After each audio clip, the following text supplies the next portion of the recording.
Bem-vindos a mais uma emissão do seu Fórum SMTV. Três temas em destaque, como é habitual: consumo de cocaína e ecstasy aumenta nos Açores. Lucros da Santa Casa chegam ao arquipélago e marca Açores aumenta o volume de negócios em 18%. Bem-vindos!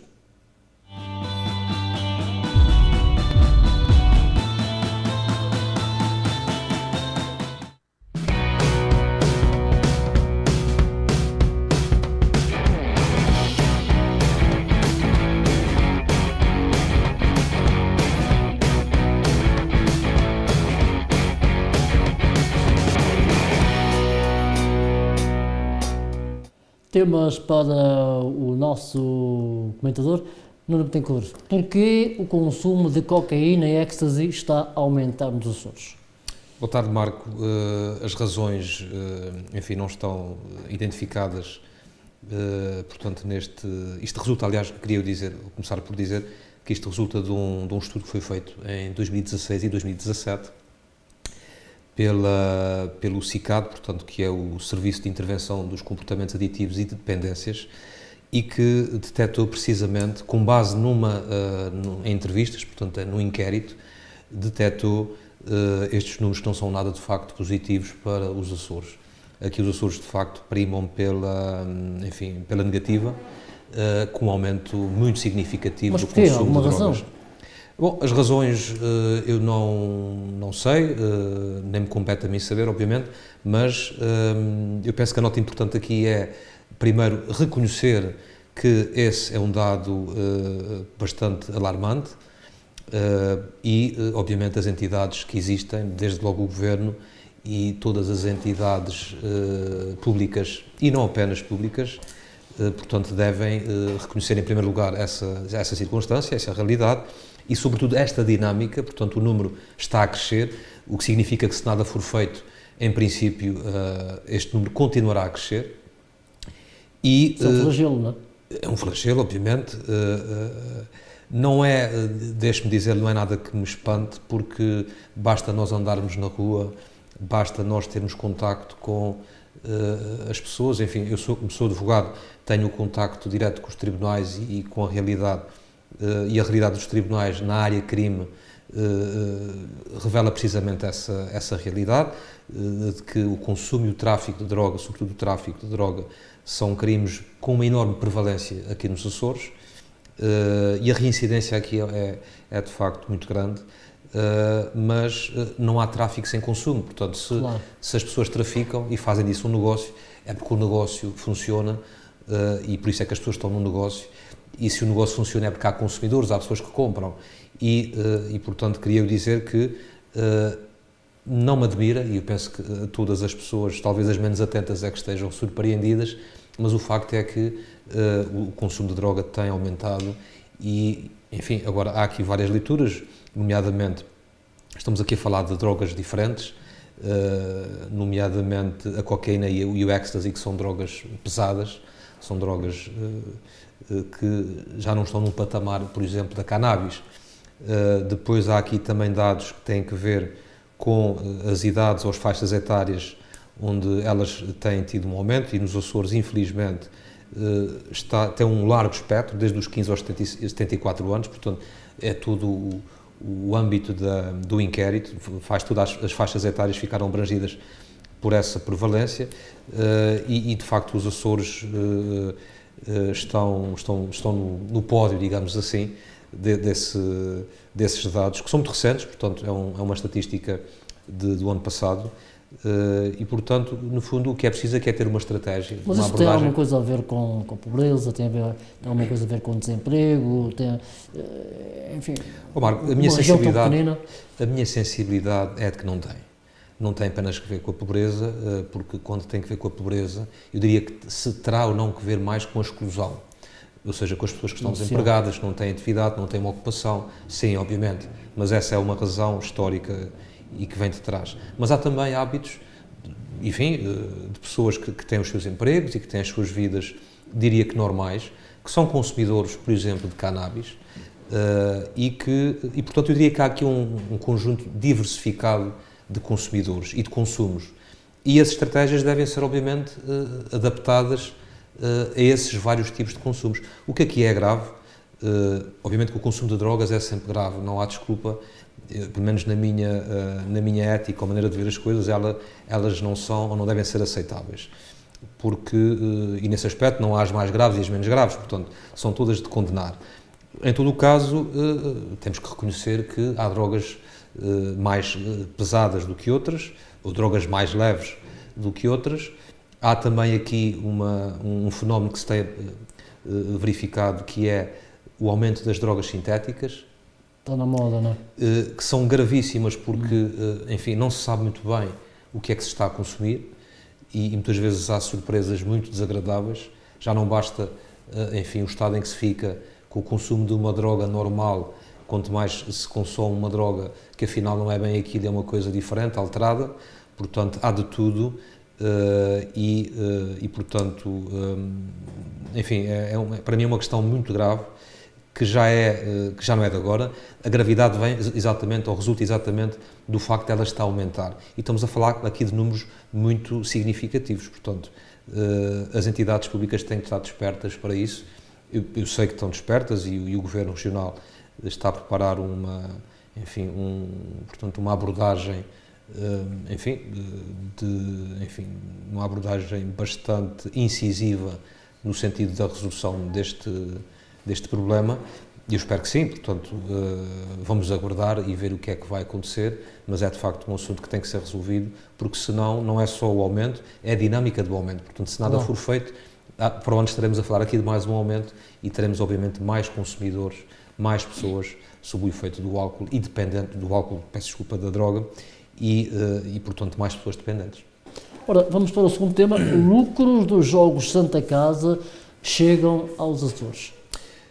Ora bem, Marco, aqui temos uma questão que peca apenas por tardia. Ora, isto convém dizer desde logo que é um direito que resulta da lei, a Lei das Finanças Regionais. Portanto, este direito que os Açores têm de receber parte dos lucros dos Jogos Sociais, explorados pela Santa Casa de Misericórdia de Lisboa, não é, digamos assim, uma benesse, uma esmola que o Governo da República, portanto, está a dar à região autónoma, através deste decreto-lei que agora foi publicado. Eu até diria que é uma redundância, porque já resulta, portanto, do artigo da Lei das Finanças Regionais, do artigo 36º dessa lei, que garante às regiões autónomas uma proporção desses lucros. Por uma razão muito simples, Marco, porque nós aqui nos Açores também julgamos esses jogos, portanto, também apostamos nesses jogos. Claro. E se também gastamos do nosso rendimento nesses jogos, faz todo o sentido que também tenhamos uma parte desses lucros. É essa a razão. O critério, já agora da lei, é um critério que tem que ver com a população, portanto, quanto mais população os Açores tiverem no todo nacional, maior a percentagem do lucro, quanto menos população tivermos no todo nacional, menor a percentagem dos lucros. Não tem a ver com as pessoas, com o número com a população, portanto, que está aqui em causa.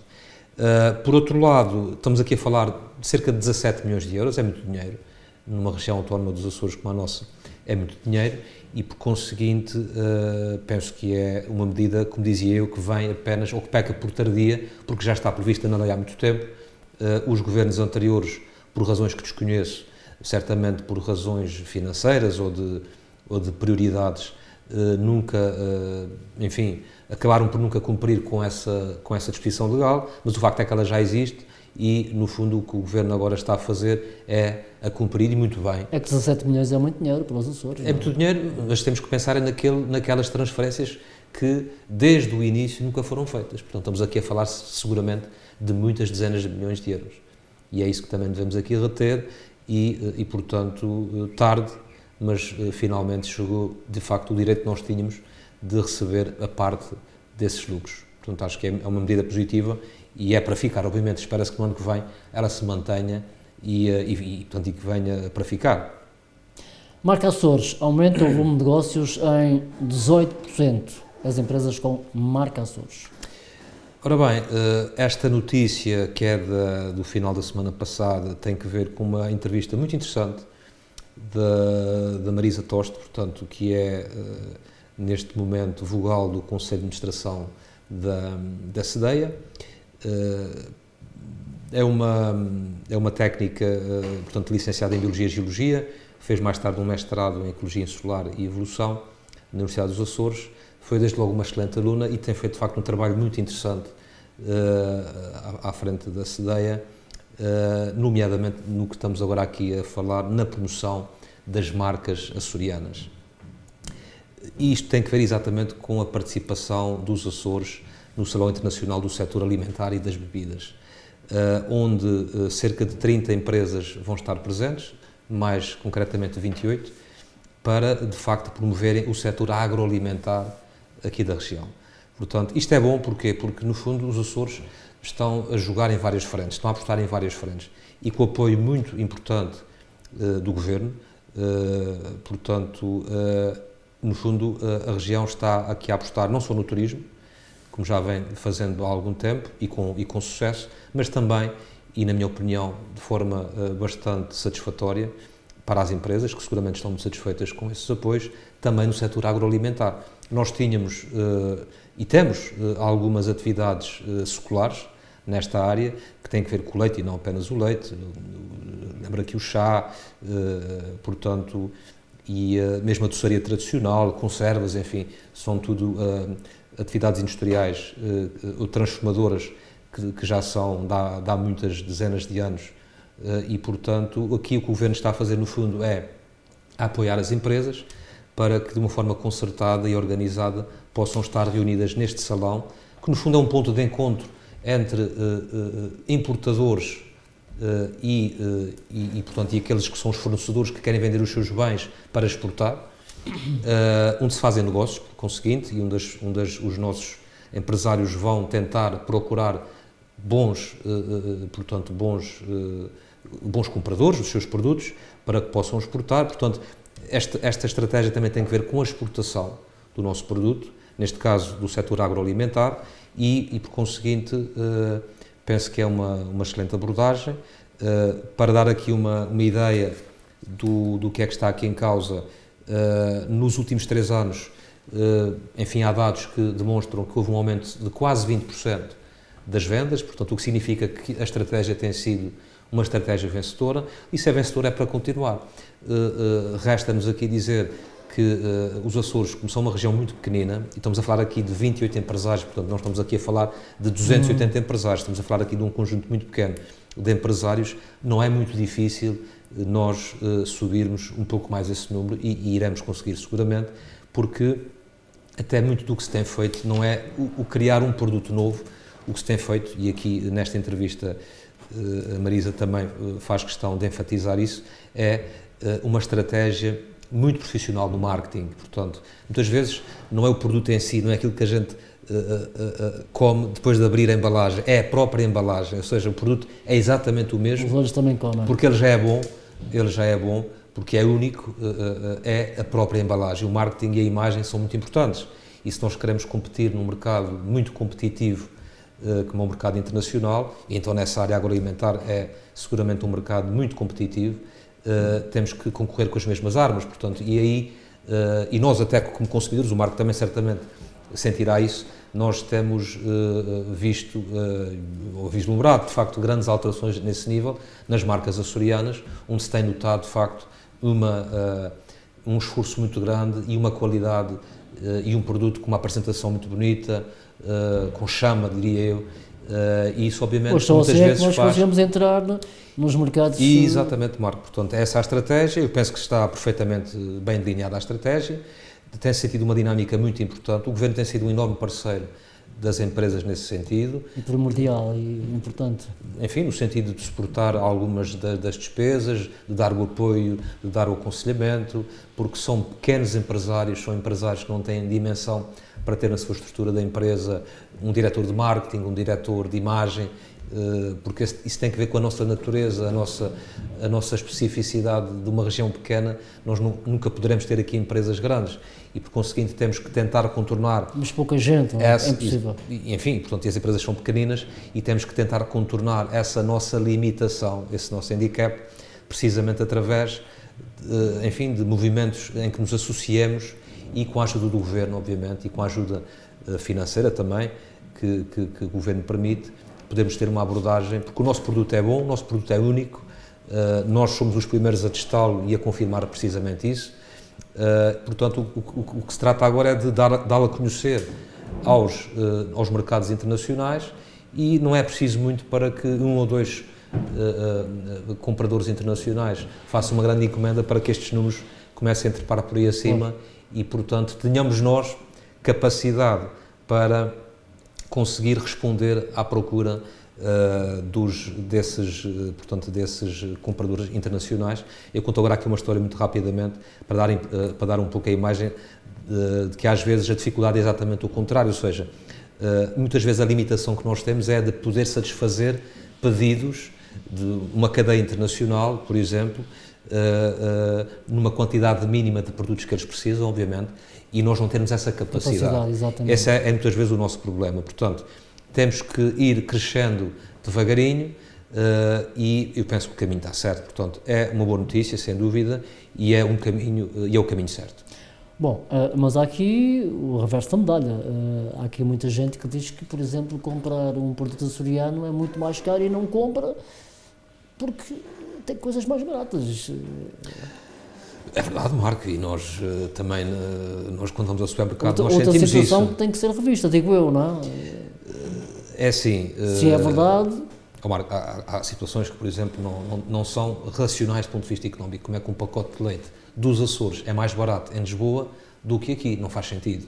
Portanto, isso tem que ver com situações... Lá está, essa é a questão. Isso tem que ver, mas aí não há, aí estamos a falar exatamente do mesmo produto, da mesma marca, que foi aqui, portanto, o leite foi aqui colhido e foi aqui embalado, é transportado para Lisboa, portanto, tem seguramente o custo do transporte em cima, mas em Lisboa é mais barato do que aqui em Ponta Delgada, ou aqui nos Açores, onde o leite é exatamente produzido. Porquê? Não faz sentido, e daí dizia que não tem racionalidade económica esse tipo de constatação, mas aí a resposta é outra, portanto, tem que ver com políticas comerciais, tem que ver com políticas de transporte, e não apenas isso, mas neste outro tipo de produtos, e estamos agora aqui a falar de produtos que têm que ver, por exemplo, com os licores, os vinhos, as conservas, doçaria tradicional, mel, outros produtos agroalimentares, aqui já são produtos mais gourmet, se calhar, e tem que ver exatamente com outra questão, que é a da incorporação de valor, ou seja,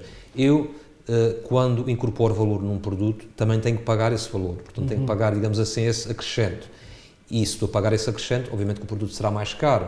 Um produto que enfim, que dá garantias de qualidade, um produto que tem um processo de fabrico próprio, único, que garante um sabor e uma qualidade melhor do que a concorrência, tem que naturalmente ser mais caro. Mas agora pergunto-me, o açoriano vai ao hipermercado, quer adquirir um produto açoriano, mais caro do que no continente, por exemplo. Muitos deles não faz sentido. Não faz sentido e muitas vezes o preço leva a que o consumidor depois decida pelo produto que não é açoriano. E podemos cair no ridículo, obviamente, daqui a algum tempo nós estarmos a consumir produtos que não são nossos e estarmos apenas a trabalhar para exportar. Não parece também muito inteligente e seria uma pena que nós não consumíssemos os produtos que nós próprios aqui produzimos, não é? Há que estudar essa situação, sendo certo que a legislação aí também impede que haja um certo protecionismo dos residentes, por exemplo, mas tudo passará seguramente por exemplo, o Governo exigir uma contrapartida pela ajuda financeira que dá ao produtor, por exemplo, na exportação do produto, e hoje em dia o Competir Mais, que no fundo é o quadro comunitário de apoio que nós temos, um dos apoios concedidos é precisamente o apoio à exportação, ao transporte para a exportação. E o Governo aí pode, obviamente, exigir como contrapartida que, no mercado regional, os produtos tenham, por exemplo, um preço garantido, para também evitar aqui uma certa especulação.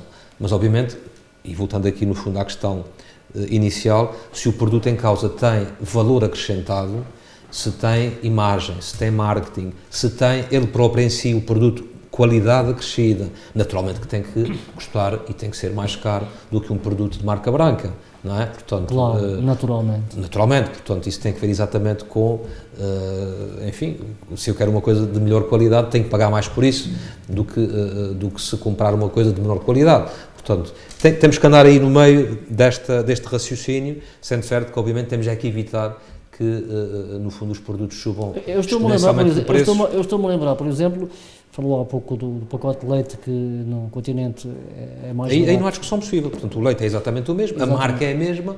Estou-me a lembrar do lavrador, por exemplo, que ganha menos, as coisas continuam, lá fora é mais barato, aqui é mais caro, e o nosso lavrador está cada vez pior. Isto é um tema que nós mais à frente vamos abordar. Sim, era um tema para ter uma análise autónoma num outro tema e num outro programa, exatamente. Muito bem, já a seguir vamos às medalhas, ao pódio.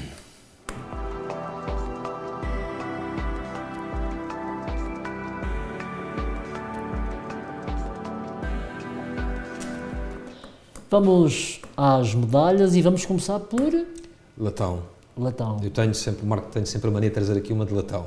Ainda não houve, penso eu, um dia em que tivesse trazido 3 medalhas bonitas. Portanto, de latão, temos em primeiro lugar, eu não sei o que é que a realização vai meter no ar, mas eu falaria aqui primeiro, se calhar, exatamente, da cadeia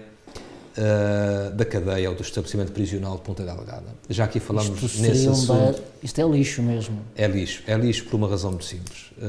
Andamos a brincar, não é? O assunto até nem tem que ver exatamente com as entidades aqui regionais, porque quem decide a cadeia ou o novo estabelecimento prisional é o Governo da República, nomeadamente a Ministra da Justiça, que não foi há 10 anos nem há 15 anos, portanto há menos de um ano, não esteve aqui, porque esteve para vir, mas acabou por não vir. Mas há compromissos, aliás, quando este Governo da República tomou posse, um dos primeiros atos que foram tomados na Assembleia da República foi um ato formal de assunção de que esse assunto iria ser resolvido nesta legislatura. Mas eu já começo a acreditar que não vai, porque, entretanto, sabemos como é que as coisas acontecem e se nem ainda a formalização para a localização do novo estabelecimento, se não temos ainda sequer um concurso lançado para a construção desse novo estabelecimento prisional, eu quase que aposto, Marco, que não vamos ter novo estabelecimento prisional, já não digo concluído, mas iniciada a obra nesta legislatura, até porque já passamos o meio da legislatura. Costuma-se dizer que quando há vontade as coisas aparecem, quando não há vontade... Quando não há vontade, e o facto é que o Orçamento de Estado deste ano, que foi publicado no último dia do ano passado, não contempla verba para esta obra, portanto, não será seguramente este ano. Sabemos que, obviamente, antes da obra iniciar, tem que se fazer o projeto, enfim, tem que se fazer uma quantidade de coisas, mas o facto é que nem isso está a ser tratado, pelo menos que seja de conhecimento público. A oposição, e muito bem, tem chamado a atenção dessa questão, mas eu, muito honestamente, Marco, não pensei que dessemos um passo tão grande atrás quando, como dizia eu, o partido do Governo e os nossos deputados regionais, nomeadamente Carlos César, do PS, e muito bem, no início da legislatura, fez aprovar na Assembleia da República um ato que comprometia formalmente o Governo a lançar o processo da construção do novo estabelecimento prisional. Eu quero acreditar, Marco, seguramente que serão razões e financeiras, obviamente, e decisões em que é preciso optar e fazer escolhas, portanto, certamente que na perspectiva do Ministro das Finanças há situações que são mais urgentes, mas nós também temos que pensar em nós, não é? E nós temos que lutar por aquilo que é importante. Mas se é uma matéria tão importante, tão necessária... E é grave, eu quero continuar a acreditar que isto se vai resolver e que o processo vai novamente arrancar. Não é? Exatamente. Mas temos razões para estar um bocadinho desanimados e razões muito sérias para acreditar que não será ainda nesta legislatura. Esta é latão, não é? Latão. Esta é latão, seguramente. Temos outra de latão? Ou... Temos mais uma de latão. Enfim, latão, embora seja uma coisa que estejamos já habituados, tivemos hoje à noite sismos, foi notícia no continente, hoje durante o dia todo, pessoas amigas e familiares no continente a perguntarem-me se eu estava bem, se tinha acontecido alguma coisa. Foi durante a noite, muita gente estava a dormir, mas muitos dos que estavam a dormir acordaram pelo final da madrugada com o sismo e com os vários abalos sentidos, muitos deles sentiram-se perfeitamente. Eu não senti, mas na zona central da ilha, sobretudo ali na zona de Vila Franca, Ribeira Grande, Porto as pessoas Formoso, terão São sentido, Brás. exatamente, terão sentido. Portanto, não foi assim também tão pequenino ou tão irrelevante como se tem pintado por aí. Portanto, foi um sismo significativo, mas ainda dentro daquilo que é aceitável. Vários sismos, aliás, muitos sismos, muitas réplicas. Portanto, Marco, já estamos habituados a isso, eu diria. Não sei se eu estou aqui a desvalorizar ou se são, enfim, as notícias que exageraram um bocadinho, mas o facto é que, enfim, é uma má notícia porque tem que ver com a nossa natureza, das ilhas onde vivemos. Mas porque é uma coisa normal. E que nós acabamos por entender ou aceitar isso como uma coisa normal, porque não há volta a dar. Portanto, há quem diga até que este tipo de manifestações são boas porque vão libertando, de certa maneira, alguma energia acumulada. Exatamente. E, por conseguinte, há um aliviar dessa tensão ou dessa energia e por conseguinte, portanto, enfim, um adiar daquilo que poderia ser um sismo de proporções mais gravosas. Ora bem, vamos ao ouro, não é? Então aí, agora uma boa notícia, é uma notícia muito fresquinha também de ontem. Portugal sagrou-se campeão europeu, neste caso já não do futebol, mas de futsal. Então é uma notícia que correu o mundo inteiro. Eu por acaso tive a ocasião de ver as capas dos jornais esportivos de Espanha, a Marca e o AS, e vinha lá, embora num cantinho muito pequenino, a notícia de que a Espanha teria perdido a sua 8ª portanto, Copa Europeia de Futsal. Isto para dizer que já é um desporto muito famoso em Espanha e no mundo inteiro, porque houve grandes seleções a jogar este campeonato. Portugal já tinha perdido uma boa possibilidade há 8 anos, agora, portanto, não deixou fugir esta oportunidade e, como ontem dizia, portanto, o Presidente da Assembleia da República, numa expressão muito feliz, e ele que já tem alguma idade, dizia que até 66 habituou-se a ver Portugal. Ele disse mais ou menos isto, já não me recordo exatamente o que é que ele disse, mas a ideia era mais ou menos esta, de que até 66, no famoso Mundial em que o Eusébio jogou e Portugal esteve por Munha Negra para ganhar o Mundial, habituou-se a ver Portugal a perder tudo. A partir de 66, Portugal chegava aos momentos decisivos, jogava bem, mas claudicava, porque faltava aquela pontinha de sorte, aquela pontinha de experiência, mas a partir de há 2 anos atrás, esta parte, quando nós ganhamos o Europeu em Paris, à seleção de França, em casa da França, as coisas mudaram.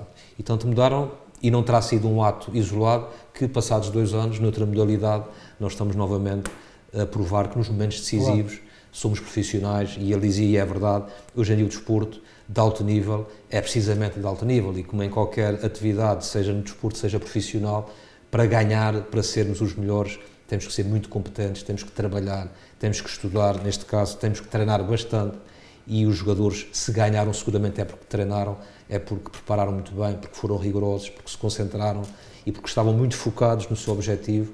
E, portanto, hoje em dia não há vitórias por acaso, não há vitórias por sorte. Para dizer parabéns Portugal. E, portanto, parabéns Portugal. Eu estou muito satisfeito por isso, o Marco também de certeza que está. Portugal está também satisfeito. Isso é bom ao nosso ego, ficamos contentes, pensamos, os portugueses são bons. Mundial de Futebol Praia. Mundial de Futebol Praia, temos o melhor jogador de futebol, que é o Ronaldo, temos o melhor jogador de futebol de futsal, que é o Ricardinho, também o Madger no futebol de praia, e temos daqui a muitos poucos meses o Mundial de Futebol, que será certamente o último Mundial. Penso que sim, penso que estamos no bom caminho. O Ronaldo fez agora 3 gols este fim de semana. Eu penso que ele se está a aguardar para o Mundial e estou com um feeling que queremos fazer um bom Mundial. Até para a semana. Até para a semana, Marco. Chegamos ao final. Para a semana volta mais uma edição do seu Fórum SMTV. Fique bem, até lá.